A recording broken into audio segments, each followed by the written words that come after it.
اور آپ دیکھو کہ اگر آپ سچے ہو،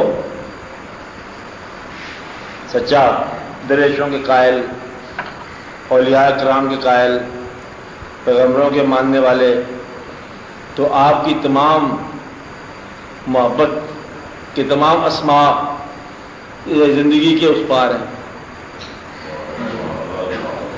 آپ کے تمام جو اسماء ہیں محبت کے زندگی سے اس پار ہیں۔ آپ جب درود شریف پڑھتے ہو تو صاحبان سارے پیغمبر اس پار ہیں، ولی اس پار ہیں، آپ کے دادا اس پار ہیں، نانا اس پار ہیں، بزرگ اس پار ہیں۔ تو گویا جتنے بھی بزرگوں کا نام لیتے ہو وہ سارے یہ سفر طے کر چکے ہیں۔ تو گویا کہ یہ جھوٹا فقیر ہوتا ہے جو یاد کرتا ہے اس پار والے لوگوں کو تو چاہتا ہے کہ یہاں رہے، وہ جھوٹا فقیر ہے۔ کیا کہا؟ وہ فقیر نہیں ہے، جھوٹا آدمی ہے۔ کہتا ہے کہ میں دادا صاحب کو یاد کرتا ہوں، بڑی محبت ہے، دادا صاحب کہتے ہیں آ جاؤ میرے پاس، کہتا ہے یہ آنا تو نہیں ہے نا، میرے تو بڑی مشکل بات ہے۔ یہ جھوٹی یاد ہے۔ تو گویا کہ جس آدمی کی یاد کے تمام عنوانات اور اس کے ورد کے تمام عنوانات آج زندگی کی حد سے پار ہو اور پار جانا نہ چاہے، وہ جھوٹا ہے۔ تو اس لیے آپ دیکھو کہ آپ کلمہ پڑھتے ہو محبت سے، اس پار، بزرگوں کو یاد کرتے ہو اس پار، صحابہ کرام سب اس پار، آپ کی رشتہ داریاں اس پار، محبت نامے اس پار، محبوب اس پار، اور والدین اس پار، دادا جان اس پار، ہر شے اس پار، پیر فقیر ولی سارے کے سارے جلوے اس پار۔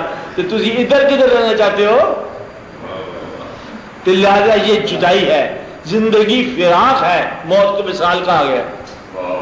انہوں نے زندگی کو فراق نہیں کہا، موت کو مثال کہہ کے زندگی کو فراق ہی کہہ دیا، لیکن زندگی کو فراق نہیں کہا۔ کمال سے ہے، جس نے موت کو مثال کہا اس نے بڑی کمال کی بات کی ہے۔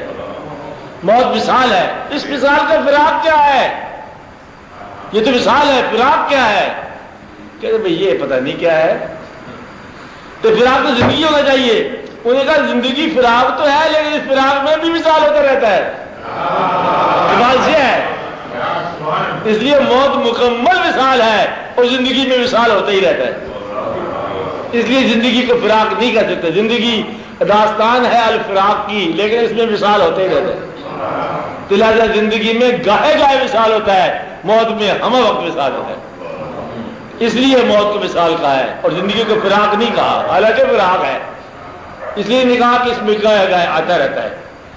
تو یہ بڑی احتیاط سے مثال کا لفظ کہا ہے موت کو، کہ زندگی کو فراق، تاکہ سمجھ آ جائے کیا ہے۔ تو اللہ کریم کے بڑے احسانات ہیں، اور ہم لوگ جو ہے ہمارا تو مسئلہ یہ احسان ہے کہ خوشی آئے اللہ کا نام لو، غم آئے اللہ کا نام ہو، تو بندہ مر گیا کیا کیا گیا اللہ کا نام لے کے سبحانک اللہ شروع کر دو۔